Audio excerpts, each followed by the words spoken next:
এই ফসল নষ্ট হলে আমরা কি করি মাছ মারবো বা কন্ত দেখি। এবারে অসময় চৈত্র মাসের বৃষ্টিতে রংপুরের বিভিন্ন এলাকায় রোপণকৃত ইরিবোরো ধান ক্ষেত তলিয়ে গেছে পানির নিচে। বৃষ্টির পানিতে সৃষ্ট জলাবদ্ধতায় 2 সপ্তাহের বেশি সময় ধরে পানির নিচে তলিয়ে আছে কৃষকের স্বপ্ন বোরো ধান ক্ষেত। বিঘার পর বিঘা বোরো ক্ষেত তলিয়ে যাওয়ায় দিশেহারা এখানকার কৃষকরা। এদিকে দীর্ঘ সময় ধরে পানি নিচে ডুবে থাকায় এসব ক্ষেত নষ্ট হওয়ার আশঙ্কা করছে কৃষকরা। জেলায় লক্ষ্যমাত্রা ধান উৎপাদনেও রয়েছে শঙ্কা, আর দ্রুত সময়ে পানি নিষ্কাশনের ব্যবস্থা নেবে সংশ্লিষ্টরা, দাবি কৃষকদের। উপজেলার খয়েরবাড়ি, মদনখালী, হাসারপাড়া, বগেরবাড়ি, বারুহদহ এলাকায় কয়েক হাজার বোরো ধান চাষী কৃষকের স্বপ্ন এখন ভাসছে পানিতে।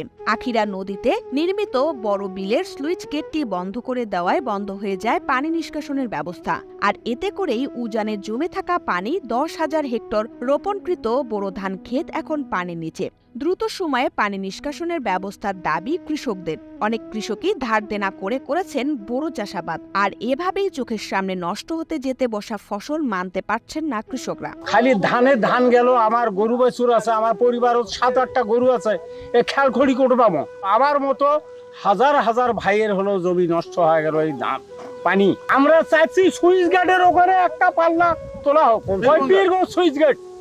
এই সুইচ গেটের কোনো হলো ক্ষতি করে নাই এরা।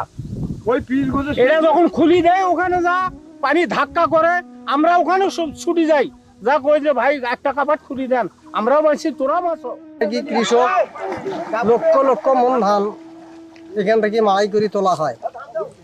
যখন থেকে বড় বিলে থেকে সুইচ গেট দিছে তখন থেকে আমাদের এইখানে ওরা পানি আটকায়, নদীর পানি আটকে দিয়ে আমার এই বিলটা মারতে।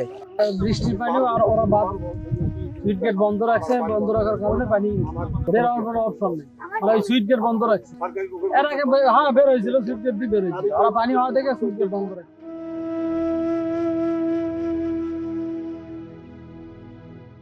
কৃষি বিভাগ বলছে খুব দ্রুত সময়ে এই সমস্যার সমাধানে কাজ করা হচ্ছে বলে জানান এই কর্মকর্তা। পানি উন্নয়ন বোর্ডের সাথেও আমরা বারবার যোগাযোগ রাখছি। আজকেও আমরা কথা বলেছি আমাদের উপজেলা চেয়ারম্যান মহোদয়, উপজেলা নির্বাহী অফিসার মহোদয় সবার সাথে সমন্বয় করে পানি যে পাস যেটা হচ্ছে এটা হয়তো আরো একটু গতিশীল কিভাবে করা যায় সেই বিষয়গুলো নিয়ে আমরা প্রস্তাবনা ইতিমধ্যে দিয়েছি।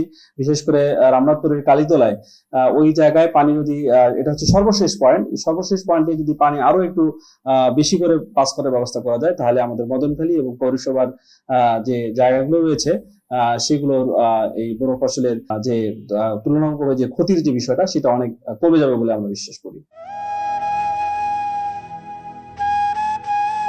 কৃষকের স্বপ্ন পানির নিচে তলিয়ে থাকা এসব ফসল রক্ষার্থে দ্রুত ব্যবস্থা নেবে সংশ্লিষ্টরা, এমনটাই দাবি সবার।